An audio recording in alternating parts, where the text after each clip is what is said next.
Flooding concerns tonight as more rain drenches Maryland, and it is not over yet. Check out the damage to this bridge along Route 180 in Frederick. The county remains under a state of emergency. Flash flood watches and warnings are in effect across the region. This flooded car near that same area in Frederick, the vehicle almost completely submerged by the fast-moving water.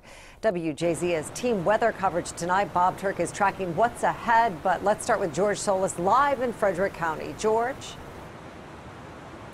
Good evening, Mary. Certainly a change of pace from when we were out here 24 hours ago and rain was still falling. But roads and properties around the region are still saturated, putting them at great risk, especially with more rain expected in the coming days.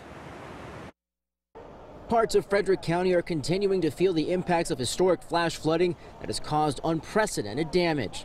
The deluge so severe that the local state of emergency that started in the city of Frederick has now expanded countywide. The so-called 100-year flood or the so-called 500-year flood, they're happening more often now, which means that amount of time is not what we think it is anymore. At a press conference Thursday, City of Frederick Mayor Michael O'Connor praising the city's infrastructure for helping limit the level of destruction. It safeguarded the lives and the property of our residents and our downtown businesses. Nearby Baker Park, however, only now just recovering from the rising waters. All the way out through that field, all the way around the bell tower, just looked like this huge, wide river. In neighboring Jefferson, several roads are expected to remain closed for weeks. Part of the bridge along Corwin Road swept away and underwater. The bridge on St. Mark's Road covered in debris from the creek.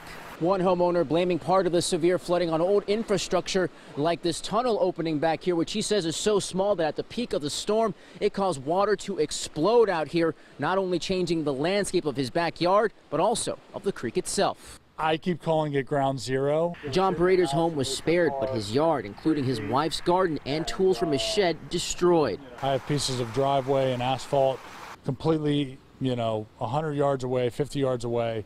The grill, everything is just gone. Insurance isn't going to be much help either. For the time being, John is choosing to stay focused on the positive.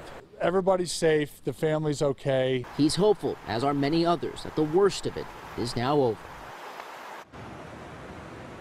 Guys, and John also hopeful that the county will now take a look at hard-hit areas like the one in his neck of the woods to see what can be done to prevent future flooding like that from occurring again. Live in Frederick tonight, George Solis reporting for WJZ. George, thank you.